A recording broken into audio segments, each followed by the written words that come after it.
Welcome back to Natural Hair Care 101. Today we're going to be talking about your hair porosity and how to test for it. Your hair porosity relates to your hair's ability to absorb and retain moisture. It's based on how open or closed your cuticle is, which basically affects how well your hair holds hydration and your hair products. It's categorized in 3 levels. We have low porosity, medium porosity, and high porosity. So let's start with low porosity. Low porosity is very well known to be super resistant to water, to moisture and hair products, and this is because of how tightly closed the cuticles are. So it's very difficult for moisture to penetrate in because your cuticle layer is basically sealed shut. So this results in product buildup, water beads forming on top of the hair, and then when the water finally penetrates, it takes forever to dry. And your hair being prone to dryness because the products aren't penetrating. So in many cases, when you have low porosity, you have to use heat, such as steamers, to help with opening up the cuticle so that the products can penetrate in. The second well-known is high porosity. High porosity is super known for drying super quickly because of how open the cuticles are. So the cuticle layer allows moisture to penetrate in easily, but to also escape just as quickly. So without properly sealing the hair with oils, butters, or protein, the moisture will quickly escape and your hair will dry just as fast. Now, medium porosity, the middle child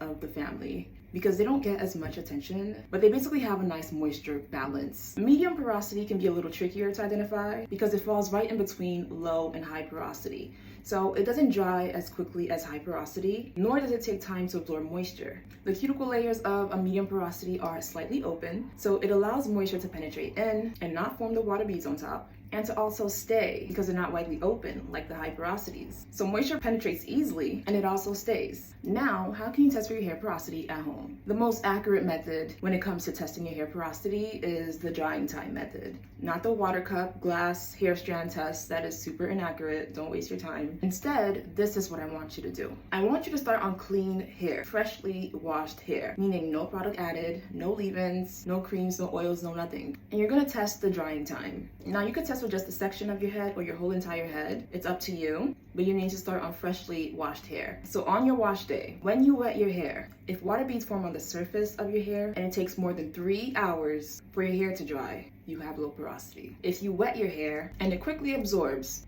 and dries within 30 minutes to an hour, you have high porosity. An hour is honestly generous, and because of how quickly your hair dries, it might start feeling rough at the touch, literally screaming for moisture. Now again, medium porosity is a bit trickier to find out because it sits right in between low and high porosity, but here's an easy way to just know. If there's no water beads forming when you wet your hair, cancel low porosity out. Now you have medium and high porosity. Which one is it? Again, high porosity dries pretty quickly, and if it's a section of your hair, it's literally within minutes. Medium porosity will take a steady amount of time to dry. So if when you wet your hair and the water is absorbing with no water beads on top, if your drying time is within an hour or 2, you have medium porosity. So if there's no water beads forming and it takes over an hour to dry, you have medium porosity. So for today's homework, I want you to test for your hair porosity. And when you find out, you're gonna leave in the comments, homework done with your hair porosity and a green check. If you already know your porosity, this will be an easy homework for you. So all you have to do is leave your hair porosity with a check. And in our next class, we'll look over the ingredients to look for or to maybe avoid when it comes to your hair products. So ladies and gentlemen, I will see you in the next video.